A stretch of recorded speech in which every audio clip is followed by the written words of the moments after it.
नमस्कार, मैं हूं आपके साथ कविता थपलियाल। गर्मी पड़ रही है और लोग कह रहे हैं एसी चला दो यार।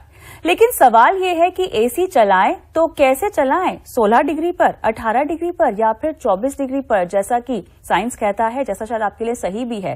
लेकिन हम सभी चाहते हैं ठंडी हवा। और क्या कभी आपने सोचा है कि उस ठंडक की कीमत क्या है?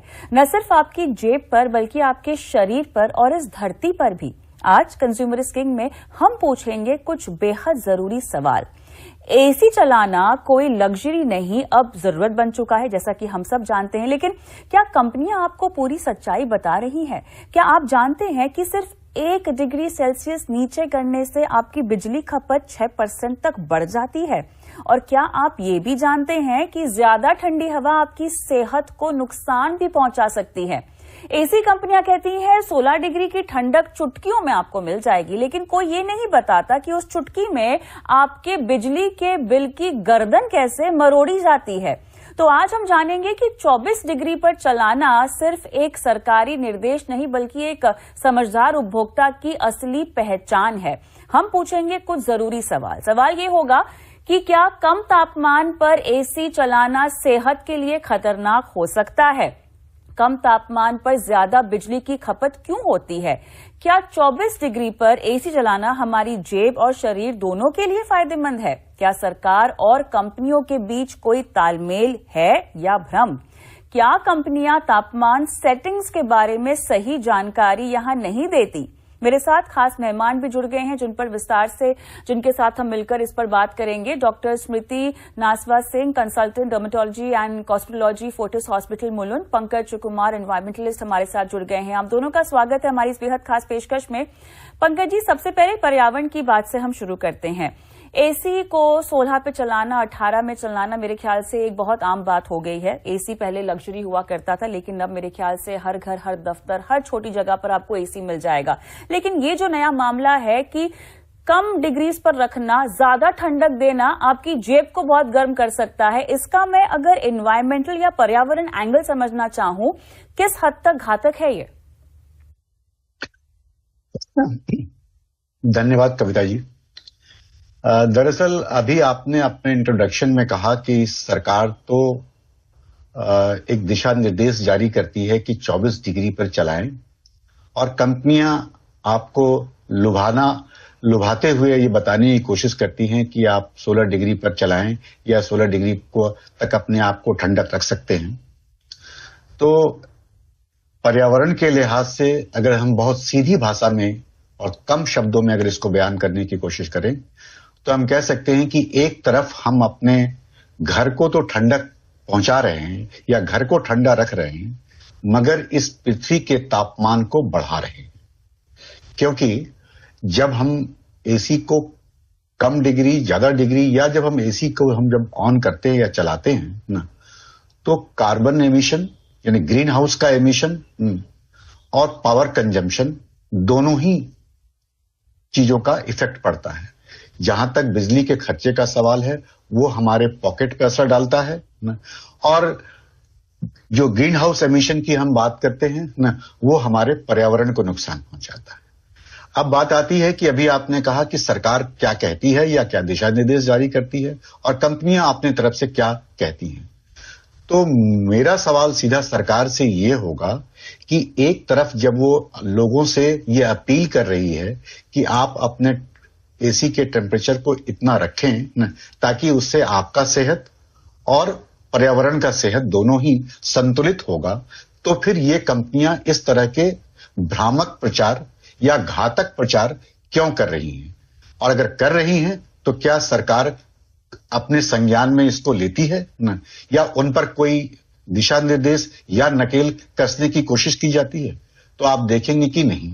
आप भी खुद मीडिया में ये बात उठा रही हैं। तो मैं कह रहा था कि सरकार को जहां संज्ञान लेना चाहिए, ऐसे कंपनियों को के खिलाफ कोई सख्त कार्रवाई या कम से कम उन्हें ऐसे भ्रामक प्रचार करने से रोकने के कोई उपाय होने चाहिए, मगर ये सब होते नहीं है ना। इसलिए कंपनियां खुलेआम तौर पे अपने लिए या अपने प्रोडक्ट के फायदे के लिए जो कुछ भी कह सकती हैं ना, या जो कुछ भी कर सकती हैं, वो खुलेआम तौर पे कर रही हैं। तो एक चीज जो मुझे आपसे समझनी है वो ये है कि क्या ये सही है कि जितनी बिजली एसी में खर्च होती है उतनी गांव में और कई घरों को बिजली मिल सकती है? क्योंकि देखिए, अब आपके जवाब में दो पहलू यहाँ पे समझ में आए हैं। एक तो ये कि जो कंपनियां हैं वो सही तरीके से जानकारी देती नहीं है, जो विज्ञापन भी करती हैं उसमें बस ठंडा ठंडा कूल वाला ही एक मैसेज पहुंचाया जाता है कहीं भी। और हाँ, एक और चीज, आजकल एसी में एनर्जी एफिशिएंट का ठप्पा भी लगता है। ये ठप्पा कितना वाजिब होगा, कितना सही होगा? देखिए, ये कंपनियों को भी और लोगों को भी ये बात समझ में आ चुकी है कि हमारे पास में इस बढ़ती हुई गर्मी या तापमान में अपने आप को थोड़ा ठंडा रखने के लिए एसी का दूसरा कोई विकल्प नहीं है ना। पहले अगर हम सिर्फ दिल्ली की बात करें ना, तो पहले यहाँ के वेदर ऐसे थे जहां लंबे समय तक कूलर भी काम करते थे, मगर अब ह्यूमिडिटी की जैसे ही ह्यूमिडिटी बढ़ती है तो वहां कूलर आपको काम नहीं करेंगे, यानी आपको सिर्फ वहां पर एसी ही काम करना पड़ेगा। और जो एसी से जो एक जिसको कहते हैं हाइड्रोकार्बन फ्लोरेंस जो निकलता है, जिसकी वजह से हमारा रेफ्रिजरेटर या एसी फंक्शन करता है और घर को ठंडा रखता है, वही सबसे बड़ा कारण है ग्रीन हाउस एमिशन का ना। तो जाहिर सी बात है कि अगर ये शहरों में, अभी जो आपने गांव और शहर की बात की ना, तो जब हम शहरों में तमाम दफ्तर, घरों और वहां के तापमान, जितने भी आप जो पेडेस्ट्रियल लाइंस आप देखते हैं, वो तमाम जगहों पर कंक्रीट बिछी हुई है ना, तो इससे जो वहां का तापमान दो तरीके से बढ़ रहा है, एक धरती के भीतर से भी और इस तरह के ग्रीन हाउस एमिशन से भी। तो जाहिर सी बात है कि वहां पे आपको एसी की जरूरत होगी या ऐसे यंत्र की जरूरत होगी जो घरों को या बिल्डिंगों को, बड़ी बड़ी बिल्डिंगों को ठंडा रख सके ना। तो पावर कंजम्पशन आपका बढ़ेगा और वहां आपको पावर सप्लाई देनी होगी। यहां तक कि अपने किसानों के लिए खेती में अगर आपको शायद थोड़ा भी अंदाजा हो तो आप जरा गांवों में फोन करके पूछिए कि आपके यहां सिंचाई के लिए बिजली कब दी जाती है।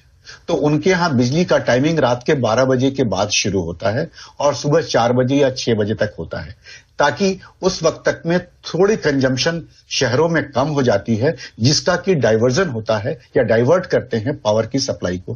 क्योंकि पावर जितनी है वो सबको पता है कि कितनी मेगावाट का उत्पादन है और कितना उसका जो है ना खपत है ना। तो आपको उत्पादन और खपत के हिसाब से ही चीजों को इस्तेमाल करना है। तो जाहिर सी बात है कि शहरों में इस वक्त में ज्यादा जरूरत होती है, तो गांवों की तरफ या किसानों की तरफ कौन देखता है ना। तो वहां पर जो बिजली की जो टाइमिंग है ना, आप पता कर लें ना, उनको हमेशा या तो मध्य रात्रि से शुरू होकर 4 बजे सुबह, कहीं पर तो 4 बजे आती है, 3 बजे आती है ना, ताकि वो अपना सिंचाई कर सके। तो आप इसको इस तरीके से देख सकते हैं कि दोनों ही जगह से, पावर कंजम्पशन के लिहाज से भी, हमारे पॉकेट के लिहाज से भी और पर्यावरण के लिहाज से भी ये घातक तो है, मगर हमारे पास में ऑल्टरनेटिव क्या है, यानी कि दूसरे उपाय क्या है, एक, और दूसरा कि सरकार इन उपायों में सरकार क्या कर रही है या वैसी कंपनियों को किस तरीके का उनको दिशा निर्देश दे रही है ना, जिससे कि वो इस तरह के भ्रामक या घातक प्रचार न फैलाए।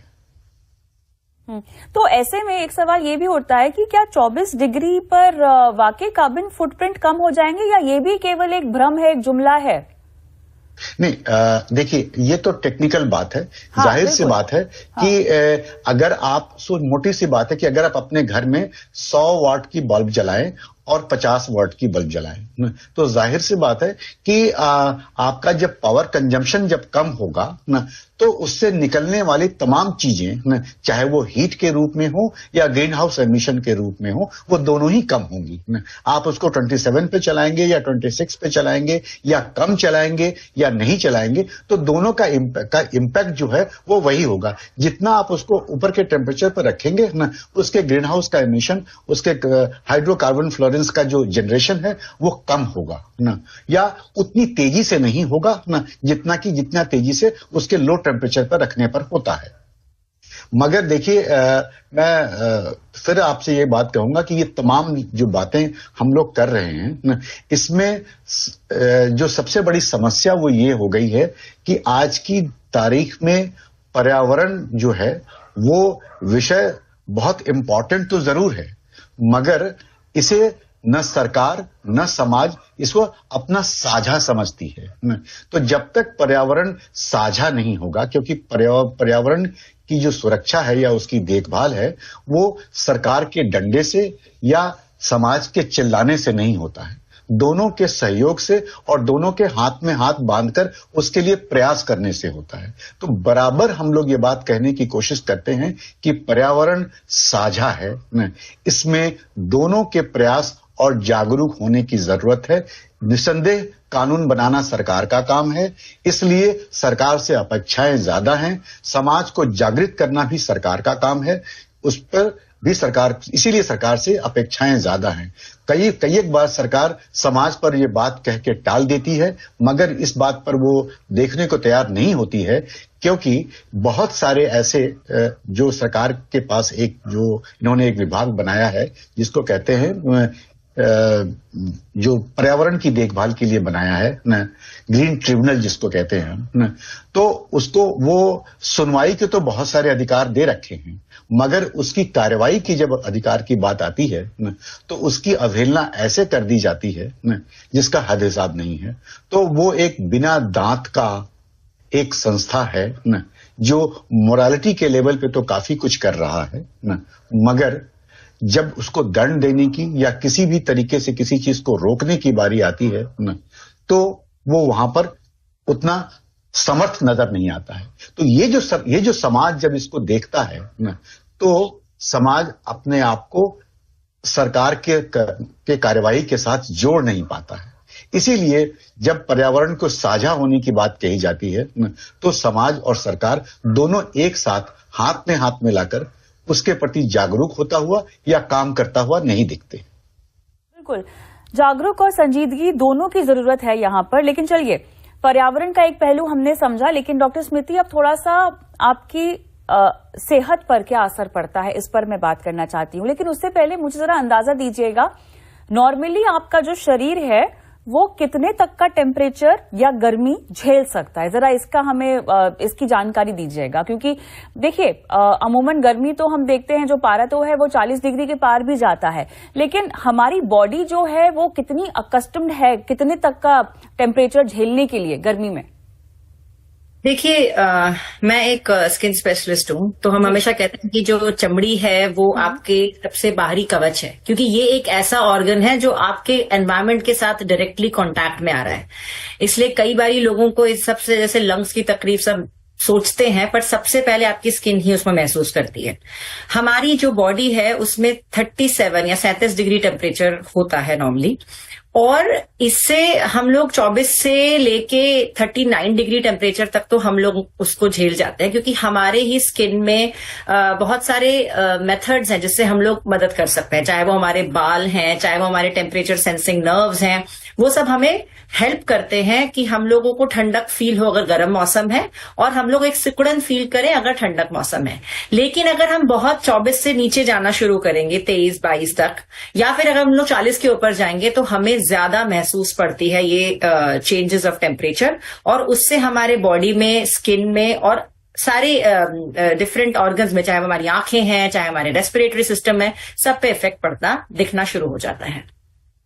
तो ऐसे में अब जब एसी को 16 या 18 पर चलाने की हम बात कर रहे हैं, तो बाहर तो बेहद गर्मी है, आपने घर में एकदम चिल माहौल बना के रखा हुआ है, इससे शरीर पर किस तरह का प्रभाव पड़ता है? एक तो अंदर बाहर का चक्कर होता है जिससे आप बीमार पड़ते हैं, उससे तो मेरे ख्याल से हर कोई गुजर ही रहा है आजकल, और अभी तो हम देख रहे हैं कि मई की गर्मी पड़नी बाकी है।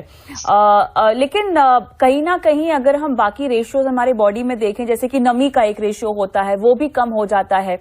इतना चिल माहौल रखने में किस तरह से आपके स्किन की ही मैं केवल बात नहीं कर रही हूँ, ओवरऑल आपके रेस्पिरेटरी, अगर मुझे इसका पहलू समझना हो, आपके लंग्स पर समझना हो, किस तरह का असर पड़ता है? क्योंकि नमी मेरे ख्याल से काफी हद तक कम हो जाती है, तो ड्राइनेस होना, कई लोगों को यहाँ पर मूड स्विंग्स की भी शिकायत जो है वो आने लग जाती है। मौसम बदलने के चलते तो बाकी जो असर पड़ता है आपकी सेहत पर, जैसे कि खाना पीना जो है, आपको भूख लगनी कम हो जाती है, ये सब चीजें तो लाजमी है, ये तो हम अमूमन देखते ही हैं।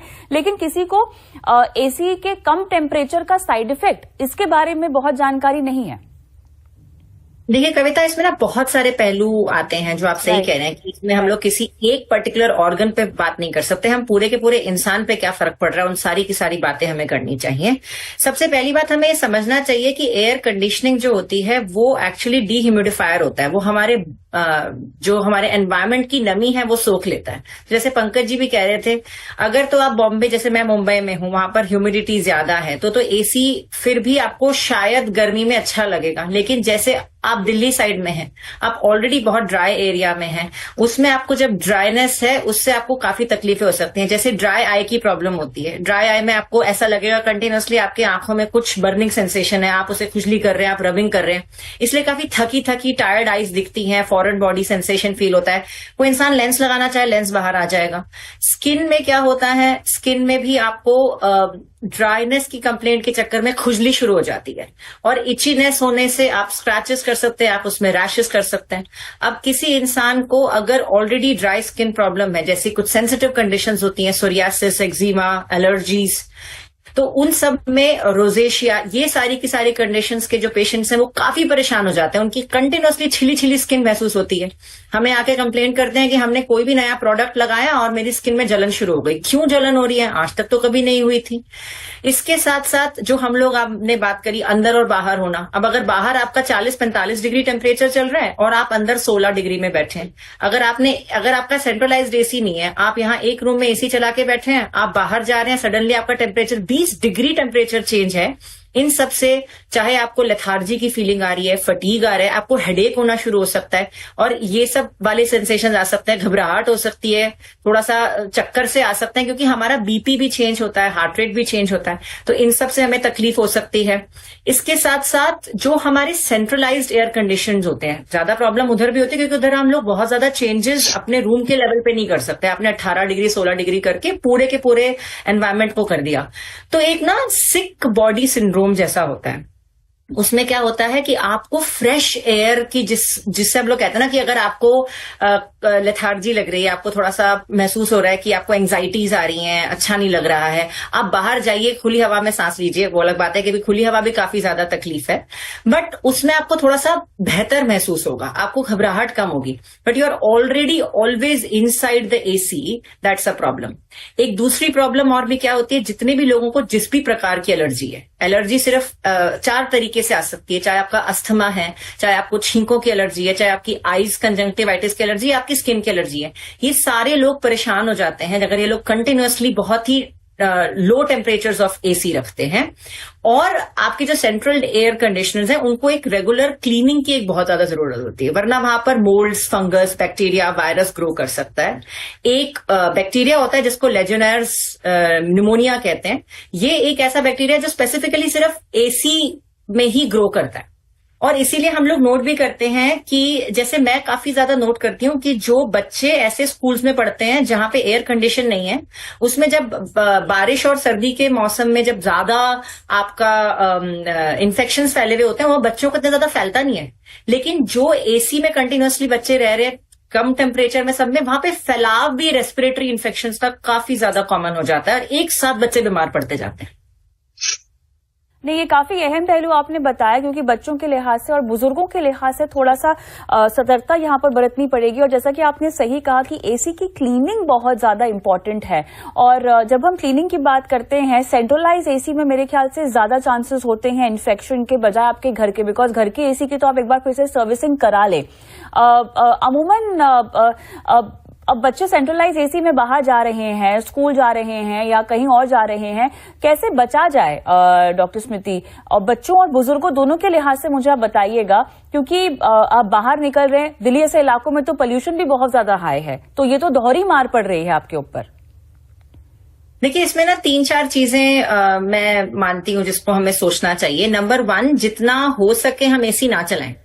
मैं मानती हूँ कि कुछ टेम्परेचर्स, देखिए हमारे भी दिन भर में एक ही टेम्परेचर नहीं रहता, कुछ टेम्परेचर्स होते हैं जो बहुत डिफिकल्ट होते हैं, दोपहर वाला टेम्परेचर है, कुछ टेम्परेचर्स हैं जो आसान है, जैसे अर्ली मॉर्निंग्स वाला है, लेट इवनिंग्स वाला है, उसमें हम लोग एसी छोड़ सकते हैं, हम लोग पंखे चला सकते हैं, हम लोग पर्दे बंद करके थोड़ा सा माहौल को ठंडा कर सकते हैं, हम लोग फैंस पे फोकस कर सकते हैं।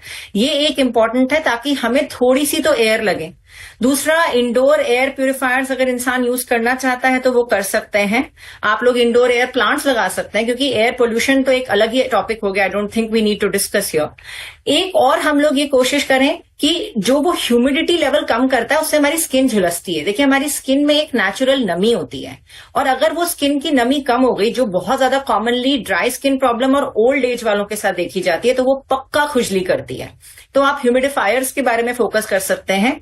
और एक आपकी स्किन का इंटरनल हाइड्रेशन भी होता है, जो आपके ओवरऑल सारे बॉडी के एलर्जीज को कम करता है। तो जो वो नमी है, एक तो आपकी एक्सटर्नल हो गई जिसमें आपने मॉइस्चराइजर्स लगाए गीली स्किन पे और सब, और एक आपकी इंटरनल हाइड्रेशन है जो आपके हर ऑर्गन को मदद करेगा, चाहे वो आपकी आंखें हैं, चाहे आपके लंग्स हैं, चाहे आपकी स्किन है, चाहे आपकी पूरी बॉडी है। उस इंटरनल हाइड्रेशन के लिए यूजुअली लोग सिर्फ पानी पे फोकस करते हैं, पर सिर्फ पानी से काम नहीं चलता है, क्योंकि हमारा इलेक्ट्रोलाइट इम्बैलेंस बहुत ज्यादा होता है इस मौसम में, चाहे आप एसी में हो चाहे आप ना हो। तो चाहे आपका वो नींबू पानी है, नारियल पानी है, कोकम शरबत है, ये सब पिएं। प्लस अगर आप अपना 50% खाना भी रॉ करें, आजकल के जमाने में फल सब्जियां, जैसे मैं पंकज जी की बात सुन रही थी, एनवायरमेंटल एस्पेक्ट में एक हम लोग लाइफस्टाइल मेडिसिन डॉक्टर्स हैं, तो हम लोग इस मामले में भी एक्सपेक्ट बात करते हैं कि जितना हम लोग कम प्रोसेस्ड फूड्स खाएंगे, जितना हम लोग होल प्लांट्स खाएंगे, उतना भी, तो क्योंकि फैक्ट्री मेड फूड्स का भी ज्यादा वाटर फुटप्रिंट है, तो उस मामले में ये ना ही केवल हमारी सेहत के लिए अच्छा है, ये एनवायरमेंट के लिए भी बहुत अच्छा है, ग्रीन हाउस एमिशंस के लिए भी बहुत अच्छा है। तो वो वाला जो हमारे सब्जियां हैं और जो हमारे फल हैं, उनमें जो कलर्स हैं, वो ना ही केवल हमें वाटर देते हैं, उनके कलर्स में हमें एंटीऑक्सीडेंट्स भी मिलते हैं, जो ये चेंजेस ऑफ मौसम में काफी ज्यादा इसमें फर्क पड़ जाता है। और मैं दिन रात अपने पेशेंट्स में भी देख रही हूँ, जिन जिन पेशेंट्स को जैसे आपकी एलर्जी हुई, हमने सिर्फ टैबलेट दे दी, उससे ज्यादा असर पड़ जाता है अगर हमने उनकी डाइट में भी इंप्रूवमेंट कर दिया तो। चलिए, मेरे ख्याल से जितना हम पहलू निकालेंगे उतने हमें यहाँ पर मुद्दे जो हैं वो सामने आते हुए दिखाई देंगे। लेकिन जी पंकज जी, आप ही के पास आने वाली थी। जी, मैं एक चीज जोड़ना, चूंकि पर्यावरण की बात हो रही है जी, तो हम तो इंसान हैं, अपनी बात कह भी रहे हैं, चाहे वो कोई सुन रहा हो ना सुन रहा हो। हाँ। मगर जब हम पर्यावरण की बात करते हैं तो उसमें वो सारे जानवर और जीव जंतु भी आते हैं जो या तो हमारे घरों में हैं, या सड़कों पे हैं, या जंगलों में हैं। और हम लोगों की इन हरकतों की वजह से वो जो झेल रहे हैं, मगर उनकी कोई आवाज नहीं है। हाँ, मगर आप जब उनसे संबंधित डॉक्टरों से बात करेंगे तो आपको बताएंगे कि पर्यावरण की इन हालात की वजह से इन जानवरों पर, या इन पशु पक्षियों पर, या इन मछलियों पर, या उन जीव जंतुओं पर क्या असर हो रहा है। और यूं तो हम बहुत ही क्या कहते हैं ना, पेट लवर और पता नहीं बर्ड लवर और बहुत सारे चीजों के मामले में, इन तरह के जानवरों के मामले में या जीव जंतुओं के मामले में अपने आप को लवर कहते हैं। घर में मछलियां भी पालते हैं और कुत्ते बिल्ली और पता नहीं क्या क्या चीजें पालते हैं, मगर उनकी आवाज उन विशेषज्ञों से जानिए या सुनिए, या उनकी आवाज भी आनी चाहिए जो जिनके पास अपनी जबान नहीं है। और साथ ही जब हम पर्यावरण की बात करते हैं तो इस तरह के कार्बन एमिशन या ग्रीन हाउस एमिशंस की वजह से, जो जंगलात जो कटने की वजह से और इस तरह के उत्पादों की वजह से, जो जिसका इम्पैक्ट हमारे शरीर पर, हमारे जीवन पर और हमारी पूरी की पूरी दिनचर्या पर जिसका असर पड़ता हो, और उन तमाम जीव जंतुओं पर, उनकी बात भी होनी चाहिए। समय ठीक है कि कोई पेड़ उठकर अपने से अपनी तकलीफें कहने नहीं आएगा। अब मैं एक छोटा सा एक एग्जाम्पल देता हूं, जो कि हर आपने भी महसूस किया होगा और देखा होगा अपनी आंखों से, कि आप सोच के देखिए कि जब आप अपने घर में रात में सोने जाती हैं तो आप बत्तियां बुझाती हैं, मगर आप अपने एमसीडी से, एनडीएमसी से या बीएमसी से आप इस बात का लिखित दरखास्त या कंप्लेन करती हैं कि हमारे स्ट्रीट के सामने में ये बड़ा सा लाइट क्यों नहीं जल रहा है ना। कोई तरह की घटना हो सकती है। आप सोच के देखिए कि उस बड़े से स्ट्रीट लाइट जो हेलोजन लाइट जनरेट करता है ना, वो हीट जनरेट करता है, वो अलग बात है, मगर आप सोच के देखिए कि उस के बगल में खड़ा वो शांत पेड़ जो आपको दिन के समय में आपकी आंखों को ठंडक भी दे रहा था, ऑक्सीजन भी दे रहा था, वो भी रात में सोता है। अगर हम साइंटिफिक तरीके से देखें तो पेड़ पौधे भी रात में सोते हैं, मगर हम अपने घरों की बत्तियां तो बुझा लेते हैं, मगर उसके इर्द गिर्द इतने बड़े बड़े वेपर लाइट जलाते हैं जिससे कि उस डाल पे सोने वाले पक्षियों की आवाज कौन बताएगा ना, और उससे प्यार दिखाने वाले लोगों को ये बात कौन बताएगा कि हम अपने तरफ तो देख रहे हैं, अपनी असुविधाओं के बारे में बात कर रहे हैं, मगर उन बेजान के बारे में भी थोड़ा सोचें तो बेहतर होगा। मैं ये कहना चाह रहा था। बिल्कुल सही कहा आपने। और सभी यहाँ पर जितनी भी बातें हमने सामने रखी है, भले ही प्रकृति के नजरिए से रखी हो या आम जनता की सेहत के नजरिए से रखी हो, बहुत जटिल नहीं है मुद्दा समझने के लिए। इतनी आसानी से जब आप अपनी बात रख सकते हैं तो मेरे ख्याल से सरकार और तमाम स्टेक होल्डर्स के लिए भी ये समझना बहुत आसान होगा कि इसके साइड इफेक्ट्स क्या हो सकते हैं। बस थोड़ी सी नियत की और इम्प्लीमेंटेशन की कमी है जो फिलहाल महसूस हो रही है। तो गर्मी तो हर साल आएगी, अब एसी भी चलेगा, बिजली का मीटर भी घूमेगा, लेकिन जो नहीं घूमता है वो है हमारी सोच, जिस पर हमने बात भी की है। हम रिमोट तो रोज उठाते हैं पर जानकारी नहीं उठाते हैं, सही जानकारी नहीं उठाते हैं। 16 डिग्री हमें ठंडक नहीं देती बल्कि जेब ढीली करती है और कभी कभी शरीर को भी बीमार कर जाती है। 24 डिग्री यही सही संतुलन है, ना ज्यादा ठंडा ना ज्यादा खर्चीला, सेहत के लिए बेहतर है, पर्यावरण के लिए जरूरी है और जेब के लिए राहत भरा भी है। और ये जानना हमारा हक है क्योंकि कंपनियां विज्ञापन बेचती हैं लेकिन सच नहीं बेचती हैं। इसीलिए आज से सिर्फ एसी का टेम्परेचर मत सेट कीजिए, अपनी सोच भी सेट कीजिए, सवाल पूछिए, जवाब मांगिए, क्योंकि अगर ग्राहक चुप है तो बाजार बेलगाम है, लेकिन जब ग्राहक बोलेगा तो पूरा सिस्टम सुनेगा, क्योंकि याद रखिए कंज्यूमर इज किंग। इसी के साथ आप दोनों का बहुत बहुत धन्यवाद, समय निकाला और दर्शकों का मार्गदर्शन किया। बहुत बहुत धन्यवाद आप दोनों का। मुझे भी इस खास पेशकश में आज इजाजत दें। नमस्कार।